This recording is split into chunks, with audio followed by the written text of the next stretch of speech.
Welcome! Is Christianity one religion, or is it a collection of many religions? This might sound like an odd question, but because Christians have historically prized orthodoxy, they have often viewed different Christian groups with suspicion. To borrow from Rowan Williams, Archbishop of Canterbury in the early 21st century, there are no clean breaks in the body of Christ. But for much of the 20th century, Christians from diverse groups sought to heal those breaks, or at least make them bearable.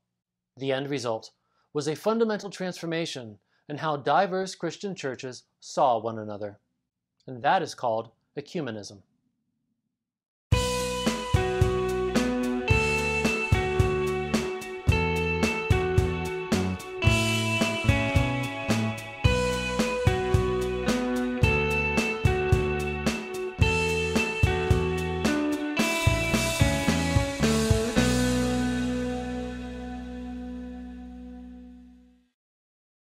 The pursuit of Christian unity, also called ecumenism, comes from the Greek word oikumene.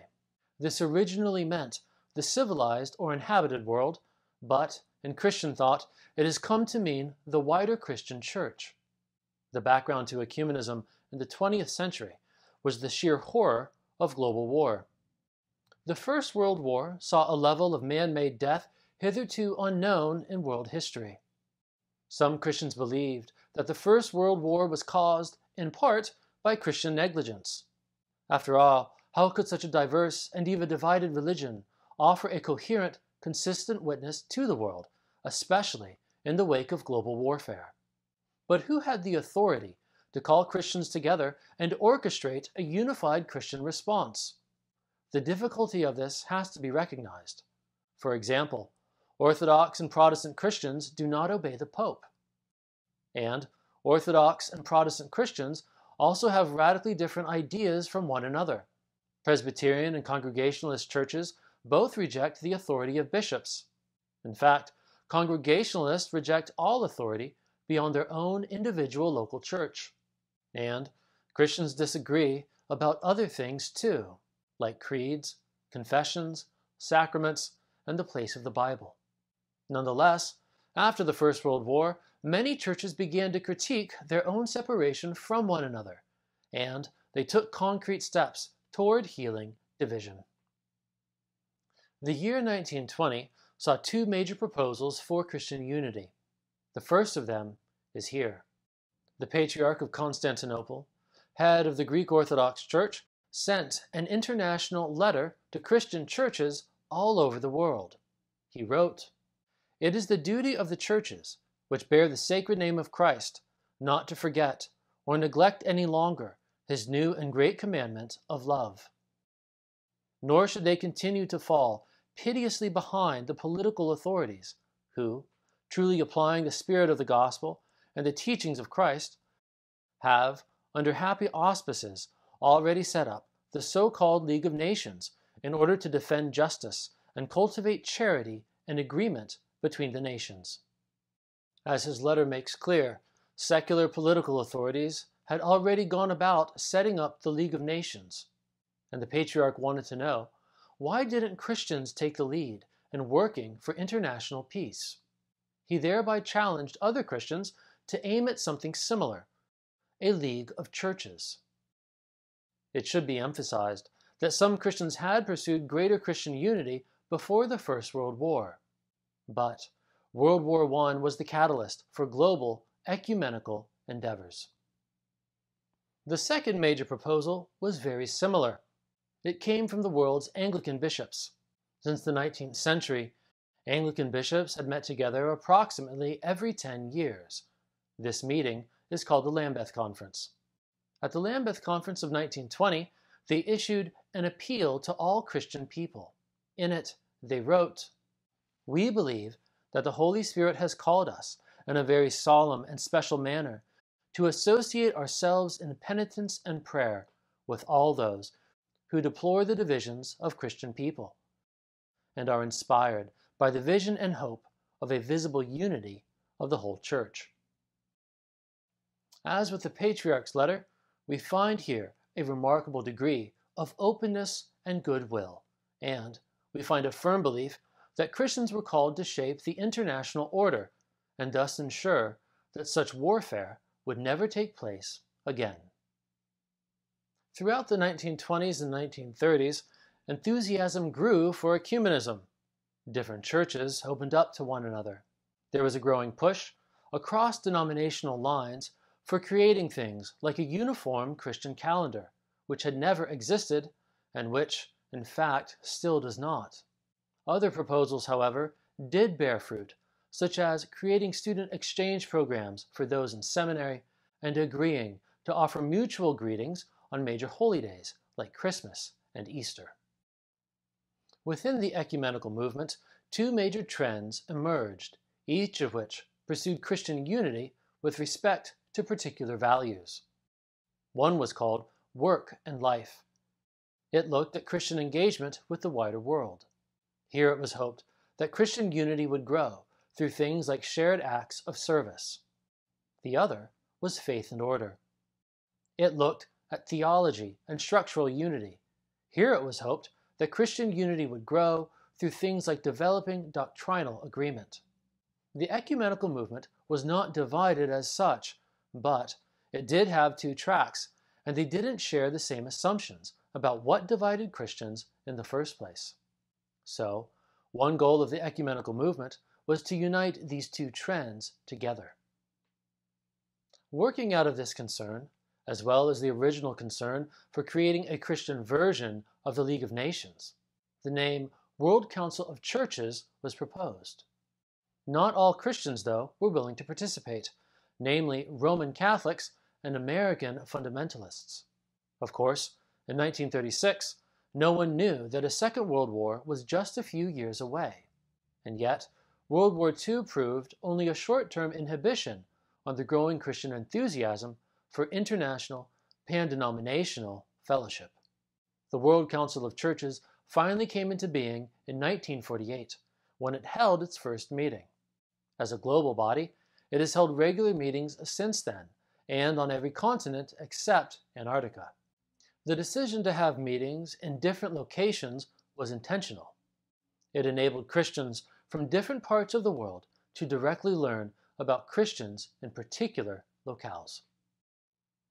A small number of Catholics were involved in ecumenical endeavors in the late 19th and early 20th centuries. But, at an official level, the Catholic Church had not only discouraged such involvement, but actually condemned it. Ecumenism was seen as a form of compromise with less faithful forms of Christianity. But things suddenly changed in the late 1950s and early 1960s. The new Pope, John XXIII, called a council of Catholic bishops. It was only the second such council to be called by the Pope in the last 400 years. This council is known as Vatican II because it was the second council that met in the Vatican Palace in Rome. Vatican II reversed sail in the Catholic Church on a number of things, so much so that it almost reinvented Roman Catholicism itself. The council decreed that liturgy should be in the vernacular. This was a key Protestant concern in the 16th century, but at the Council of Trent, the Catholic Church had resisted and even condemned the request. But at Vatican II, this was no longer the case. The practice of communion was also changed. Instead of taking place once a year, it would now take place every week. Clergy and laity would now receive both the bread and the wine. Still other changes took place as well.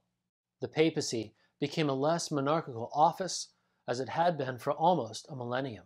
The Catholic Church gave its assent to democratic forms of secular politics, which it had previously condemned.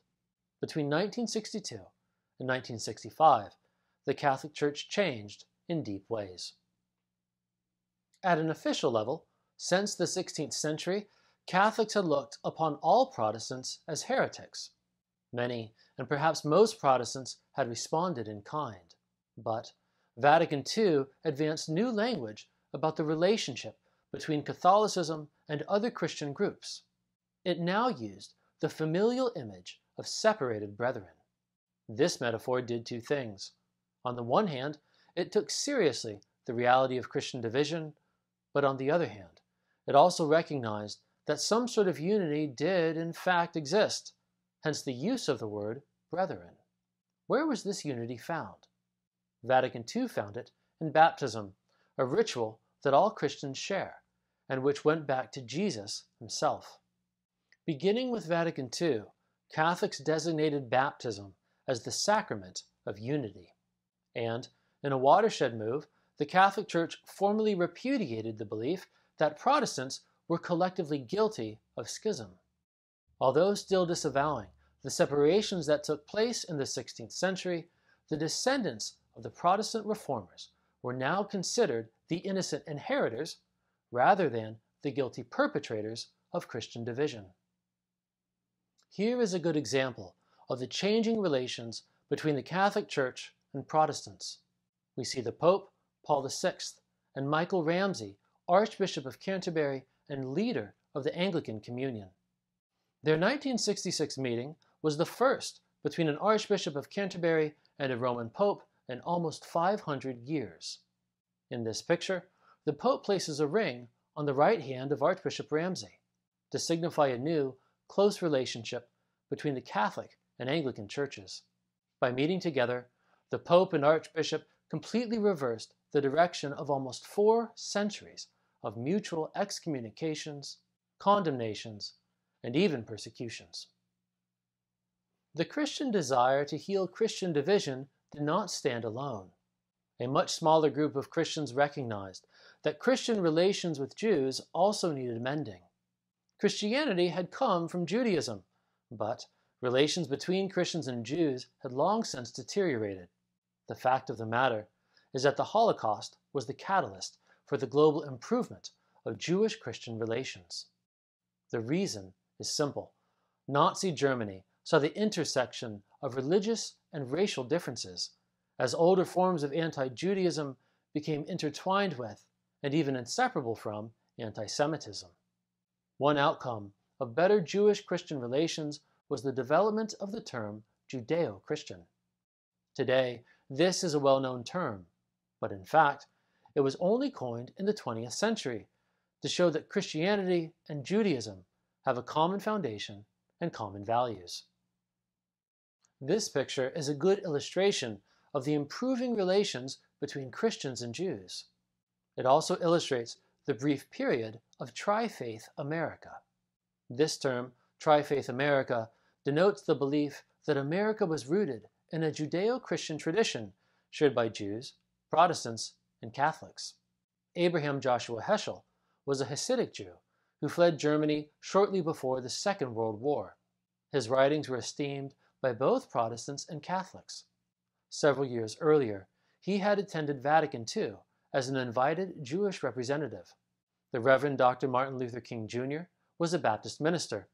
Although sometimes seen today in secular terms, his own writings and public addresses were deeply rooted in his Christian faith. Through the Civil Rights Movement, King worked with a wide variety of Jewish and Christian leaders across an equally wide variety of denominations. Ecumenism thus became a broad umbrella: better relations between Christians and better relations between Christians and Jews. But it took some of the worst horrors in human history to bring this about. So what? Today, all Christian churches have been deeply shaped by the ecumenical movement. This is true regardless of whether a church is conservative or liberal, whether it does or doesn't have a liturgy, and whether its organization involves bishops or individual congregations. But ecumenism has also run up against new problems, such as secularization and the growth of polarization in what is sometimes called the culture wars. And this is true well beyond just the United States. And yet, Christians today have better relations with one another and with other religious groups, especially Jewish groups, than at any earlier point in history. Christians are less likely to excommunicate one another and more likely to search for common ground and common witness, believing these points integral for living out Jesus' teachings.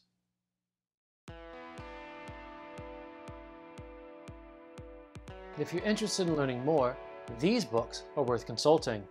First, the history of the World Council of Churches is covered, together with many primary documents, in Willem Visser-te-Hoof's excellent volume, The Genesis and Formation of the World Council of Churches. If you're interested in how Catholicism changed at Vatican II, there's no better place to start than with the Council's own documents. The most important of them have been translated and edited by Austin Flannery and published as Vatican Council II, Constitutions, Decrees, Declarations, the basic 16 documents. Finally, the developing belief in a Judeo-Christian tradition is covered in Kevin Schultz's fine volume, Tri-Faith America, How Catholics and Jews Held Post-War America to Its Protestant Promise. That's all for now. Thanks so much for watching. Please hit the subscribe button, feel free to leave a comment, and I'll see you next time.